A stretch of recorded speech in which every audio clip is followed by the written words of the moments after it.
మనం చేసుకునే ఐటెము చక్కెర పొంగలి. అంటే మొన్న పంచదారతో చేసాము, ఇప్పుడు బెల్లంతో చేస్తున్నాము.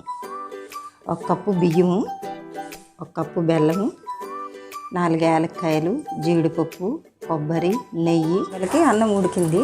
ఈ అన్నము ఉడికేటప్పుడే ఈ కప్పుడు బెల్లం కూడా వేసేయాలి. అది మొత్తం బాగా అన్నంలో కరిగిపోవాలి. వాళ్ళు నెయ్యి వేసుకోవాలి. నెయ్యి వేస్తున్నాను. ఎక్కువ వేసుకోకూడదు, తగ్గ మాత్రమే వేసుకోవాలి. ఎందుకంటే తినేటప్పుడు ఎగట పుడుతుంది. అందుకని యాలక్కాయలు కూడా వేసుకున్నాం.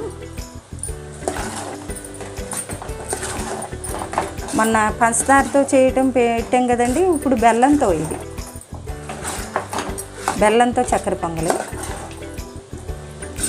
ఇప్పుడు జీడిపప్పు వేయించుకోవాలి.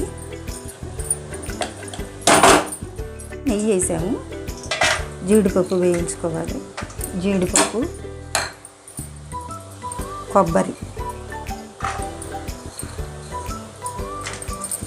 ఇవి కొద్దిగా ఎర్రగా యాగాలి.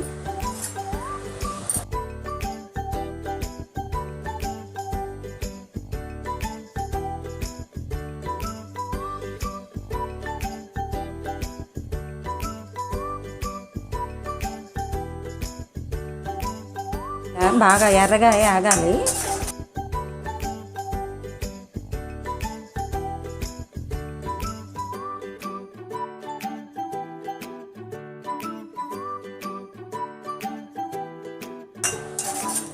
ఏగిపోయింది. ఇవి ఏగినవి ఎర్రగా. ఇవి ఇందులో వేసేసుకోవడమే.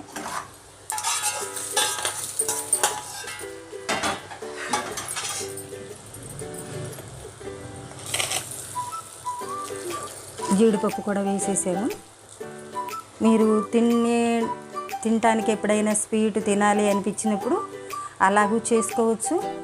దేవుడికి నైవేద్యంగా పెట్టుకుంటానికి కూడా చేసుకోవచ్చు. ఈ వీడియో కనుక మీకు నచ్చినట్టయితే లైక్ చేయండి, షేర్ చేయండి, సబ్స్క్రైబ్ చేయండి.